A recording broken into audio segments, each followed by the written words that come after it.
Olá, pessoal, bem-vindo novamente ao meu canal. Estamos aqui hoje com um assunto muito interessante. Gostaria que vocês ficassem e permanecessem até o final do vídeo para poder entender sobre 4 questões super importantes que eu irei falar sobre autismo. Conceito. Você sabe qual é o conceito de autismo? As pessoas às vezes confundem, né? O que é o autismo? De onde ele vem. Então, a gente vai falar sobre conceito, número 1, características, número 2, variedade de níveis, número 3, e sinais do autismo, número 4. Fiquem até o final do vídeo, porque vocês irão aprender muito. Até já!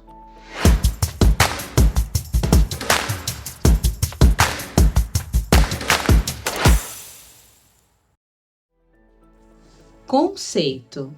O que define o autismo? Na verdade, o conceito de autismo, bibliograficamente falando, trata-se de um transtorno neurobiológico. Então, quando as pessoas perguntam para a gente, mas é genético, mas não é genético, o conceito de autismo está pautado na questão de um transtorno do espectro autista, que antes falávamos como transtorno global do desenvolvimento, e hoje tudo virou TEA, certo? Com certeza vocês já devem ter ouvido falar em um termo também bastante utilizado até hoje, que é síndrome de Asperger ou Asperger, como alguns médicos dizem. Então, todas essas nomenclaturas, pelo DSM, que é o Dicionário de Saúde Mental 5, que é o último DSM atualizado que nós temos, só temos agora a classificação realmente do TEA, ok? Então, resumindo, autismo é um transtorno neurobiológico. E você sabe o que é um transtorno neurobiológico? Fala sobre herança genética, passar de pai para filho, ou a parentalidade materna ou a parentalidade paterna pode trazer essa carga genética e gerar, na verdade, a gente nem usa a palavra disfunção aqui, né? Mas essa condição, tanto fisiológica quanto biológica do paciente. E quando a gente fala disso, a gente lembra também do quê? Características. Quais são as principais características de um indivíduo, um paciente ou uma pessoa que traz a questão genética do autismo? A gente vai falar agora um pouco dessas características. Características.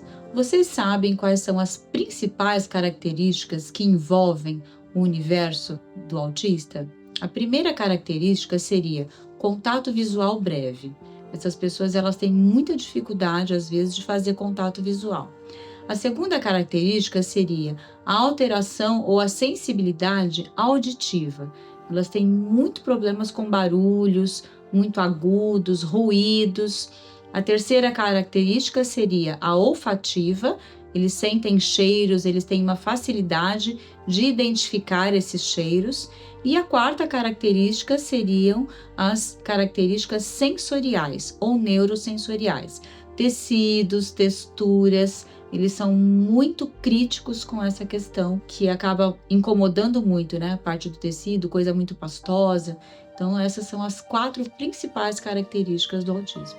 Vamos falar dos níveis, né? Porque eles são muito variáveis e tem muita confusão quando a gente fala de nível, né, de autismo. Mas é nível 1, nível 2, nível 3. Antes a gente falava que eles eram leves, que hoje ele passou a ser nível 1, moderados, que seria o nível 2, e severos, que seria o nível 3.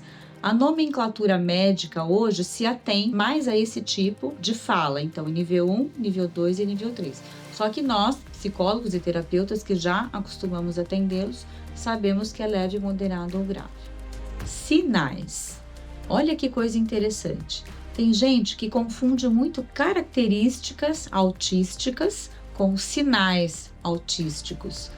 Os sinais, eu vou dizer para vocês, que estão mais relacionados à questão da integração social.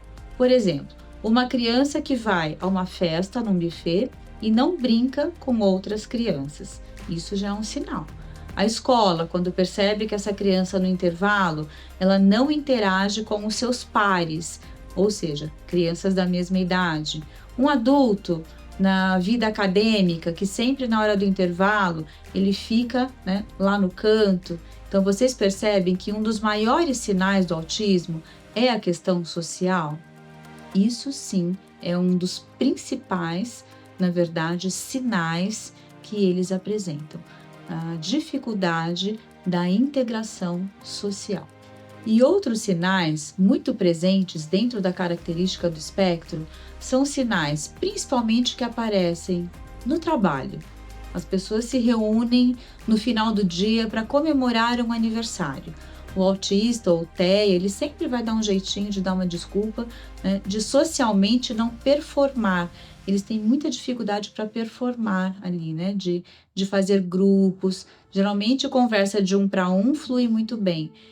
Mas quando os grupos já aumentam, né, o número de pessoas, eles se sentem mais desprovidos. Às vezes, eles têm um repertório extremamente contínuo, que a gente chama de hiperfocos. Então, eles gostam muito de falar sobre determinados assuntos, que podem não ser os assuntos que permeiam a roda de conversa ou a mesa de conversa. Aí, só por isso, ele já se sente um pouco excluído, né, ou excluída deste contexto. Esse é um outro sinal. Um outro sinal é que o autista gosta muito de rotinas. Ele precisa das rotinas para poder se organizar internamente. Então, se externamente não existe uma rotina, o horário de reunião para ele, se é toda segunda-feira, às 8 da manhã, é nesse horário que ele se programa. Se começar às 8h30, ele já se desestabiliza, porque, nossa, mas então é muito difícil assim descobrir os sinais, ou não é que é difícil, mas para o autista isso é muito pesado, porque acaba criando nele uma carga que a gente chama de carga sensorial. E isso acaba desestabilizando o dia a dia, a gente chama de AVDs, as atividades de vida diária desse autista. Por conta essa sobrecarga sensorial, né, que os autistas têm, independente de estarem inseridos dentro de um ambiente com uma carga horária excessiva, que é muito comum eles terem burnout, né? A maioria do transtorno de burnout, síndrome de burnout, eles acabam se acometendo disso por não darem conta dessa carga sensorial. É como se eles tivessem que oferecer mais do que o corpo permite. Então, eles se fadigam mais, eles se cansam mais, eles se estressam mais, né?